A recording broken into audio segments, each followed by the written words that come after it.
Hi friends, this is Ragvi of MA Bedandi. Today I have to discuss with you lesson number 6th class lesson number 1 సౌర కుటుంబంలో మన భూమి social studies అండి. Okay, అన్వేషించండి. 2016వ సంవత్సరం వరకు మన సౌర కుటుంబంలో 9 గ్రహాలు ఉండేవి. కానీ ప్రస్తుతం 8 గ్రహాలు మాత్రమే ఉన్నాయి. 9వ గ్రహం ఏమిటి, అది ఏమైంది, మీ టీచర్ సహాయంతో తెలుసుకోండి అంటున్నాడు. ఓకే అండి, ఇవి ఇంపార్టెంట్ అండి, ఇవి చూసుకోండి.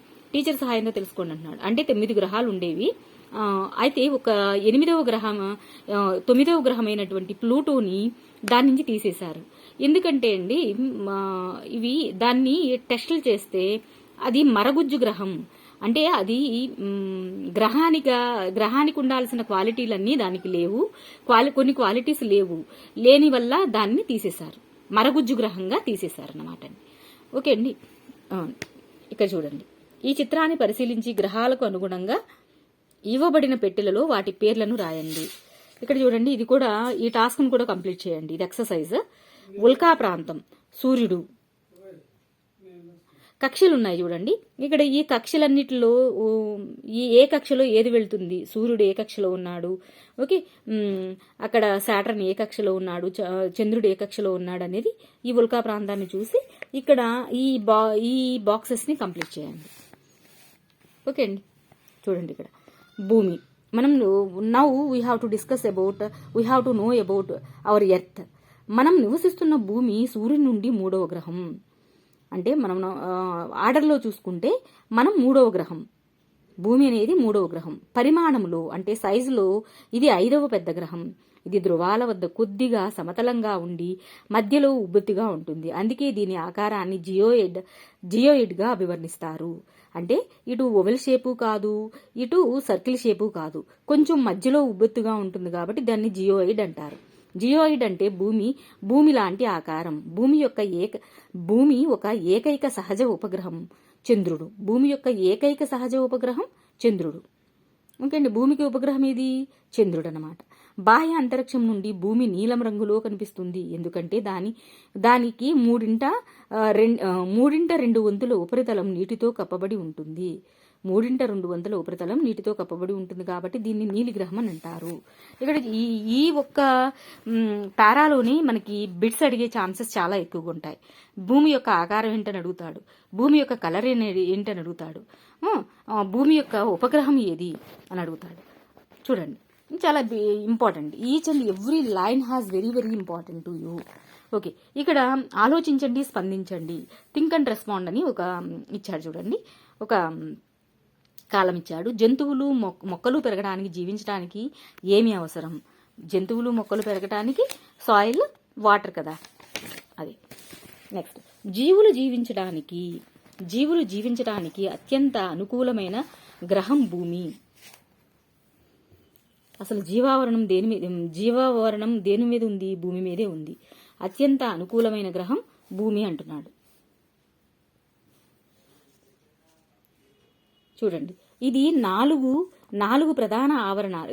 వీటిలో ఇది 4 ప్రధాన ఆవరణాలు కలిగి ఉంది.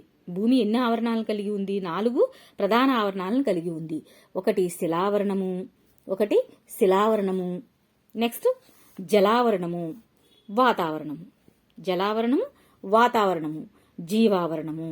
మొత్తం 4 ఆవరణాలను కలిగి ఉంటుంది. మొదటి 3 ఆవరణాలతో పాటు తగిన వాతావరణం కలిసి భూమిపై జీవులు జీవించటాన్ని సాధ్యం చేస్తాయి. దీనినే జీవావరణం అని పిలుస్తున్నాం. ఇప్పుడు ఒక్కొక్క ఆవరణం గురించి తెలుసుకుందాము. మీకు తెలుసా, డూ యు నో, కాంతి అనేది సెకన్కు ఎన్ని లక్షల కిలోమీటర్ల వేగంతో ప్రయాణిస్తుంది? చూడండి, కాంతి అనేది సెకన్కి 3 లక్షల వేగంతో ప్రయాణిస్తుంది. 3 లక్షల వేగంతో ప్రయాణిస్తుంది. ఇది ఇంపార్టెంట్ అండి. ఈ వేగంతో ప్రయాణించినప్పటికీ సూర్యుని కాంతి భూమిని చేరుకోవటానికి 8 నిమిషాలు పడుతుంది. ఇంత వేగంతో సెకన్కి ఎన్ని కిలోమీటర్లు వేగంతో ప్రయాణిస్తుంది? 3 లక్షల కిలోమీటర్ల వేగంతో ప్రయాణిస్తుంది. ఈ వేగంతో ప్రయాణించినప్పటికీ సూర్యుని కాంతి భూమి చేరుకోవటానికి ఎన్ని నిమిషాలు పడుతుంది? 8 నిమిషాలు పడుతుంది. ఇక్కడ 2 బిట్లు, చాలా ఇంపార్టెంట్ బిట్లు 2 ఇచ్చాయి చూడండి. ఓకే, శిలావరణం అనగా మనం నివసించే భూమి.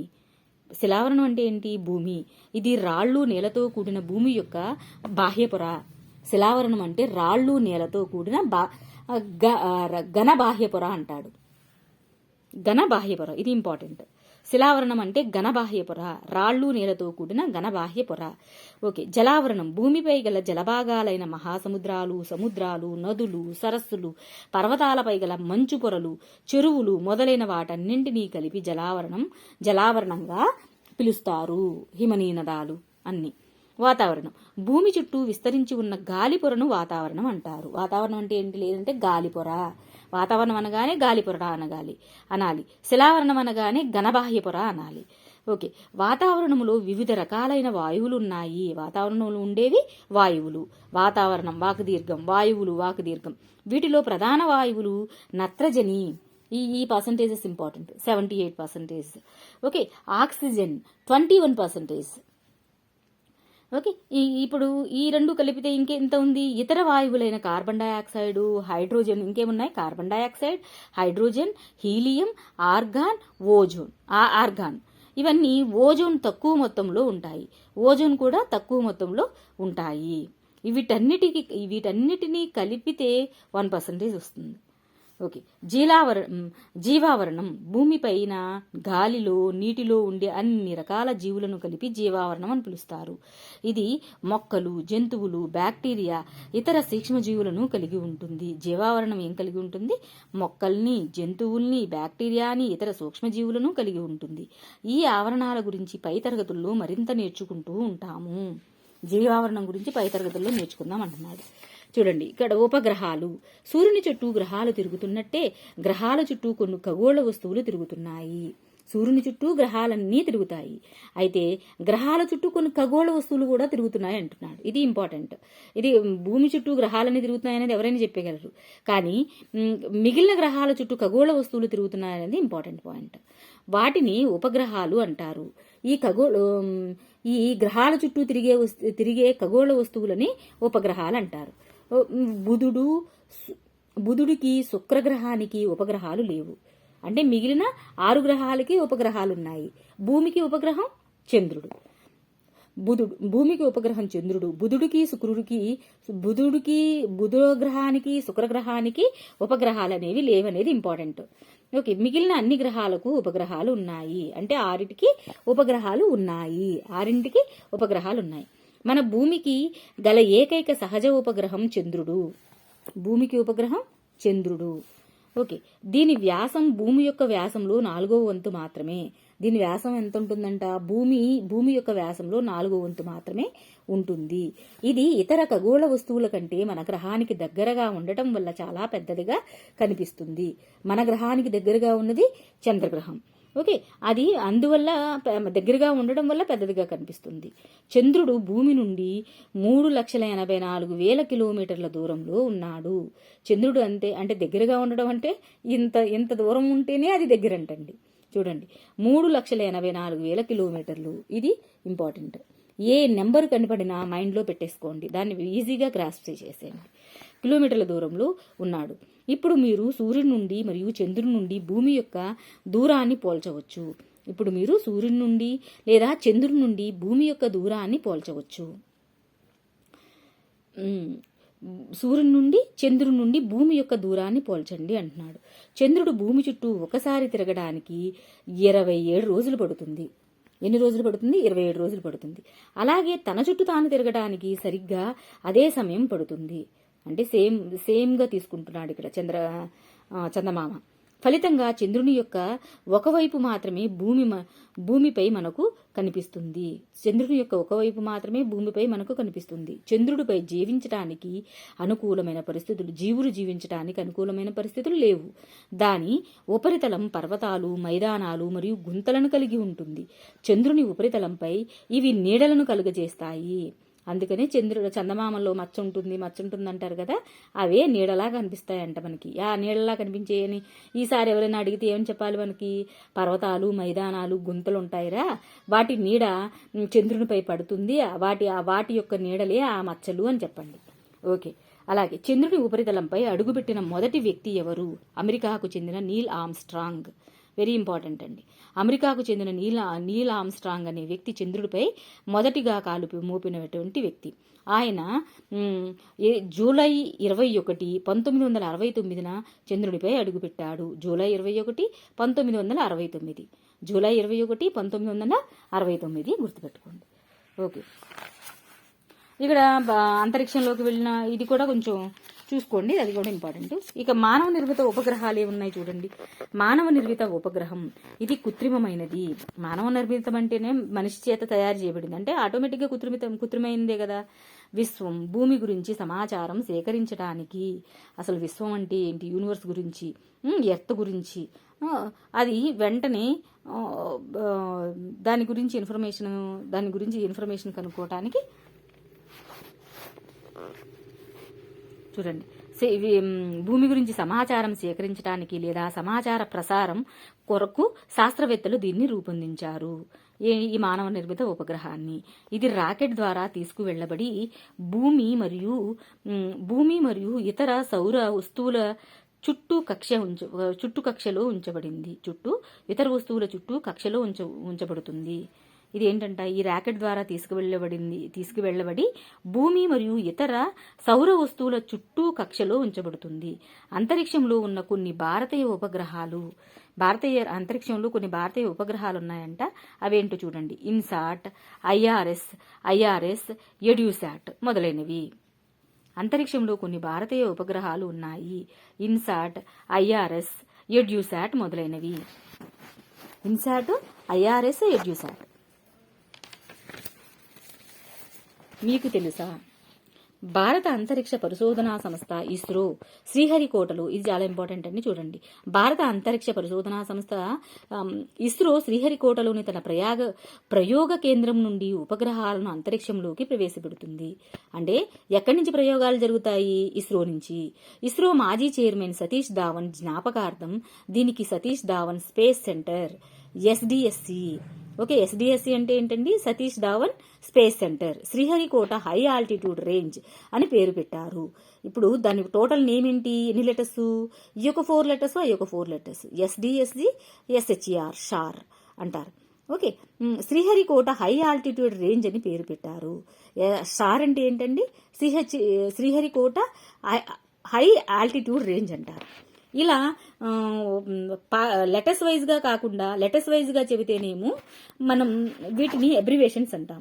కాకుండా దీన్ని ఒక ఓడ్గా పలికితే షార్ అనేసాం చూడండి. ఇప్పుడు అందుకే దాన్ని ఏమంటారంటే, వీటి అబ్రివేషన్స్ యాక్రోనిమ్స్ అంటారు. వీటిని అబ్రివేషన్స్ కాకుండా ఇలా చెబితే యాక్రోనిమ్ అంటారు.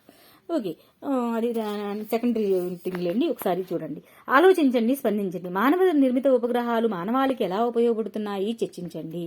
అంటే ఇప్పుడు మనం డిస్కస్ చేసుకున్నటువంటి మ్యాన్మేడ్ ఉపగ్రహాలు, రాకెట్స్, ఇటువంటివన్నీ ఎలా ఉపయోగపడుతున్నాయో ఒకసారి డిస్కషన్ చూసుకోండి అంటున్నాడు.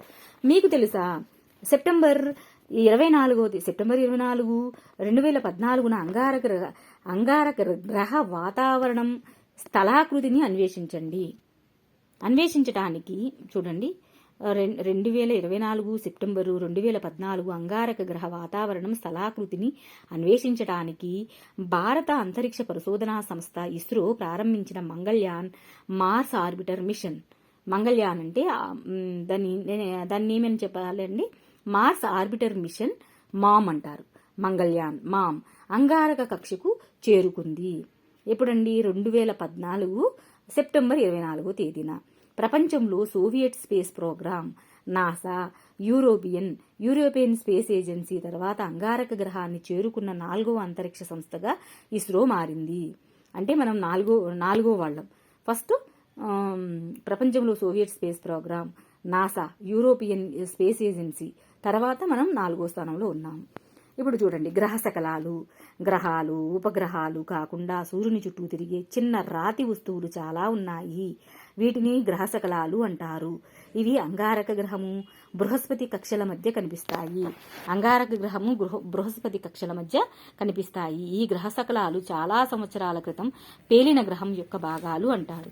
గ్రహశకలాలు అంటే ఏంటండి, చాలా సంవత్సరాల క్రితం గ్రహాలు పేలిపోయి ఇటువంటి వస్తువులుగా మారాయని అర్థం.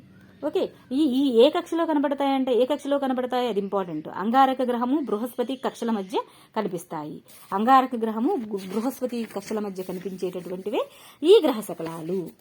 Okay, now we will discuss about ఉల్కలు. సూర్యుని చుట్టూ తిరిగే చిన్న చిన్న రాళ్లను ఉల్కలు, మెట్రాయిడ్స్ అంటారు. సూర్యుని చుట్టూ అవేమో గ్రహాలు విడిపోయి గ్రహ శకలాలుగా మారాయి అక్కడ. ఇక్కడ ఉల్కలేమో డైరెక్ట్గా రాళ్ళు అన్నమాట. సూర్యుని చుట్టూ తిరిగే చిన్న చిన్న రాళ్లను ఉల్కలు అంటారు. కొన్నిసార్లు ఈ ఉల్కలు భూమి దగ్గరకు వచ్చి దానిపై పడిపోతాయి. భూమి దగ్గరగా వచ్చి పడిపోతాయి. ఈ ప్రక్రియలో గాలి ఘర్షణ కారణంగా వేడెక్కి కాలిపోతాయి. ఈ ప్రక్రియలో గాలి ఘర్షణ కారణంగా వేడెక్కి కాలిపోతాయి. గాలి ఘర్షణకి వేడెక్కి కాలిపోతాయి. ఈ సందర్భంలో అవి వెలుతురును కలుగజేస్తాయి. అవి కాలిపోయే టైంలో వెలుతురుని కలుగజేస్తాయి. కొన్నిసార్లు పూర్తిగా కాలిపోకుండా ఒక ఉల్కాపాతం భూమిపై పడినప్పుడు గుంతలను సృష్టిస్తుంది. అప్పుడు ఆ టైంలో లైటింగ్ ఎక్కువ వచ్చి అక్కడ ఉల్కాపాతం వస్తుంది. ఆ ఉల్కాపాతం అంటే ఇందాక మనం పిక్చర్ చూసాం కదండి, ఇదంతా ఉల్కాపాతం అన్నాడు కదా. ఇక్కడ చూపించాడు రాకెట్ ప్రయోగ కేంద్రం చూడమన్నాడు, రాకెట్ తిరిగి భూమికి చేరటం చూడమన్నాడు. ఈ పిక్చర్ ఇంపార్టెంట్. ఉపగ్రహం కక్షలోకి ప్రవేశించుట ఇక్కడ పిక్చర్స్ వైజ్ గా మెన్షన్ చేశాడు. అలాగే మనం బిఫోర్ డిస్కస్ చేసుకున్నాం కదా ఉల్కాపాతం ఎద్దుగో చూసుకోండి. ఉల్కా ప్రాంతం సూర్యుడు, ఉల్కాపాతం అంటున్నాడు, ఇక్కడ ఇది ఉల్కా ప్రాంతం అని ఉంది. సూర్యుడు, వీటి కక్షలు ఉన్నాయి. ఈ కక్షలో ఇందాక ఏం చెప్పుకున్నాము, సూర్యుడు బుధగ్రహానికి మరియు బుధగ్రహానికి మరియు యురేనస్ కి మధ్యలో ఉండేటటువంటి ఇవే గ్రహశకలాలు అంటున్నాడు. ఆ కక్షలో ఉంటాయి గ్రహశకలాలు అన్నాడు. అంటే అలా పిక్చర్స్ చూసుకున్నప్పుడు అది ఈజీగా పెట్టుకుంటే మైండ్లో మనకి బిట్ ఈజీగా క్రాక్ చేయగలం. ఓకే, చూడండి ఇక్కడ తోక చుక్కలు ఉల్కలు ఇచ్చేసాడు కదా, ఉల్కల గురించి అయిపోయింది. గుంతలను సృష్టిస్తుంది అన్నాడు. అక్కడ వెంటనే ఉల్క కింద పడగానే అక్కడ ఒక గొయ్యిలాగా ఏర్పడుతుందని అర్థం. ఓకే, అది ఎలా ఉంటుందంటే కొన్నిసార్లు పూర్తిగా కాలిపోకుండా ఉల్కాపాతం ఏర్పడుతుంది. కాలిపోకుండా ఒక పాతంలాగా ఏర్పడుతుంది. ఓకే, తోకచుక్క అంటే తలా తోకతో కనిపించే ఖగోళ వస్తువు. ఓకే అండి, తోకచుక్కలు later we will discuss about. Okay, up to here I have to conclude. Thank you అండి, thanks a lot. So part number 3 is available again. Okay, please stay with me.